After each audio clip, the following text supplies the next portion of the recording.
जितने भी धर्माचार्य हैं, 4 वेदां, 6 शास्त्र, 18 पुराण, नीतियां, स्मृतियां, उपनिषद, कठोपनिषद सब उठाएं और उसमें ढूंढ करके मुझे बताएं कि जिस समय राम मंदिर डेमोलाइज किया गया था, जिस समय राम मंदिर तोड़ा गया था, शास्त्र को देखकर तोड़ा गया था, उनको लगता है ये सपा वाले ये आज दम भर रहे हैं, इनको ज्ञान कब से आ गया हो?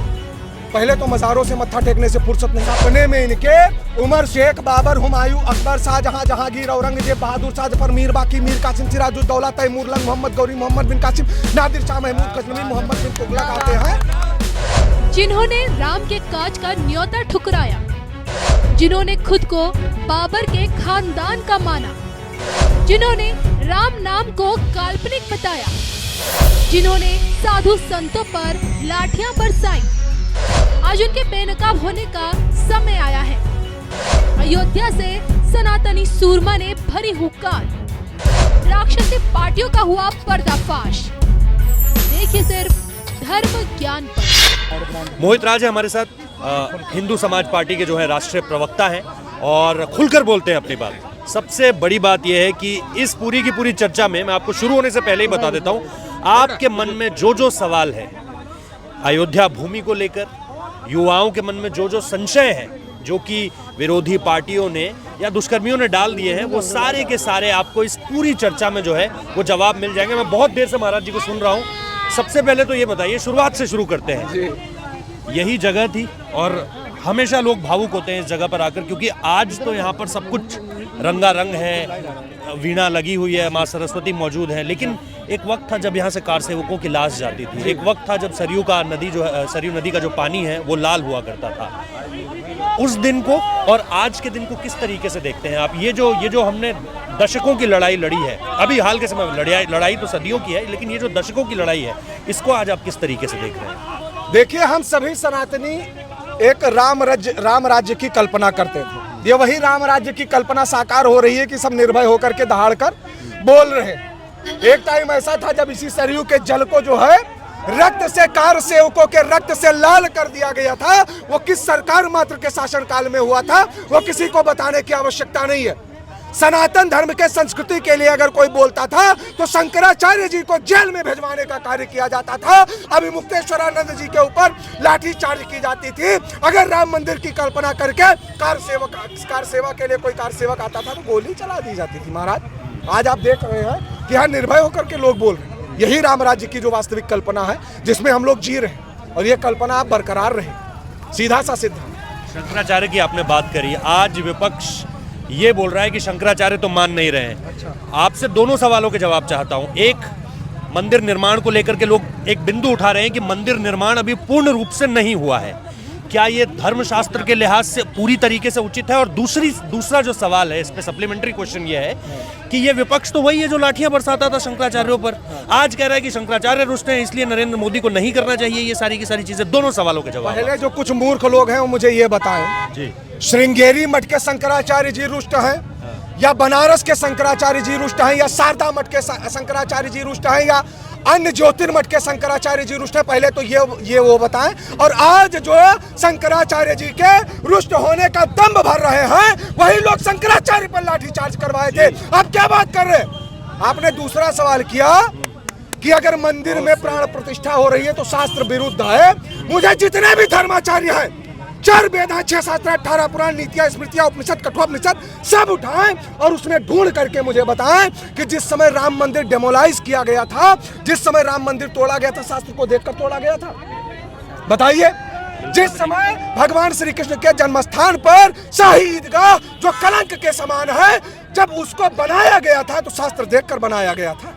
भगवान श्री कृष्ण के गर्भगृह पर बनारस आ जाइए, ज्ञानवापी परिसर में, ज्ञानवापी मस्जिद नहीं है, ये भूल आप छोड़ दीजिए। ज्ञानवापी ही कह रहा हूँ। हाँ, ज्ञान मतलब होता है ज्ञान, हृदय ज्ञानात मुक्ति, जब ज्ञान हो जाए तो मुक्ति मिल जाए, इनका मुक्ति जल्दी। हाँ, सीधा सा सिद्धांत। तो ज्ञानवापी में, जिस समय ज्ञानवापी के परिसर में मस्जिद का निर्माण किया गया था, शास्त्र देखकर किया गया था? बिल्कुल भी नहीं। 500 साल का संघर्ष चला, 500 वर्षों के संघर्ष में कर सेवकों का बलिदान गया, विश्व हिंदू परिषद के लोगों का बलिदान गया, अन्य लोगों का बलिदान गया, समग्र हिंदू समाज का बलिदान गया।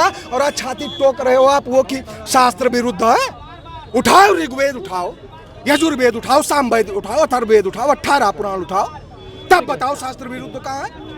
गर्भगृह सीधा सा सिद्धांत है, आप उठा करके देखिए। जिस समय गर्भगृह बन करके परिपूर्ण हो जाता है उस समय किसी भी प्रतिमा को रख करके प्राण प्रतिष्ठित कर दिया जाता है। और ये सपा वाले, तुमको लगता है ये सपा वाले ये आज दम भर रहे हैं, इनको ज्ञान कब से आ गया हो?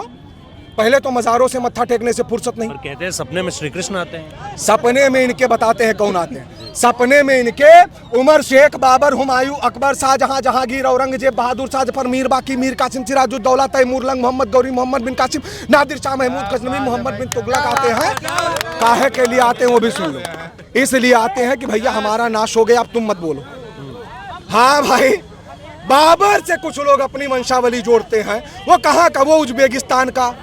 और अगर देखा जाए माँ उसकी मंगोल की, आया यहाँ पर लूटा भारत को, गया वो काबुल में। और बाप ये अपना मान रहे हैं कुछ लोग।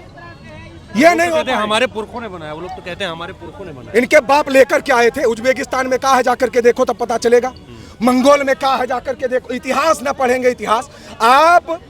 अगर देखा जाए 1355 से लेकर के 1707 का इतिहास उठा करके पढ़ लीजिए, आपको पता चल जाएगा। और सुनिए, पूरी की पूरी दिल्ली सल्तनत गिना रहे हैं। दिल्ली सल्तनत हटाइए महाराज, अगर सब जगह इनके बाप का शासन था तो पृथ्वीराज चौहान का शासन कहाँ था? महाराणा प्रताप कहाँ शासन कर रहे थे? वीर शिवाजी कहाँ शासन कर रहे थे? झांसी की रानी लक्ष्मीबाई का अस्तित्व कहाँ था? जीजाबाई का अस्तित्व कहाँ था? गुरु गोविंद सिंह का अस्तित्व कहाँ था? गुरु तेग बहादुर का अस्तित्व कहाँ था? ये कहीं शासन नहीं किए। ये दिल्ली सल्तनत पर कुछ समय के लिए शासन किए, और जब समय आया तो हमारे हिंदुत्व पुरोधाओं ने इनको मिट्टी में मिलाया। सीधा सा सिद्धांत। और सुनो सत्ताधीशों, विपक्ष वालों, तो खैर अभी हम पक्ष वाले हो जाएंगे। चलो हम पक्ष वाले हैं।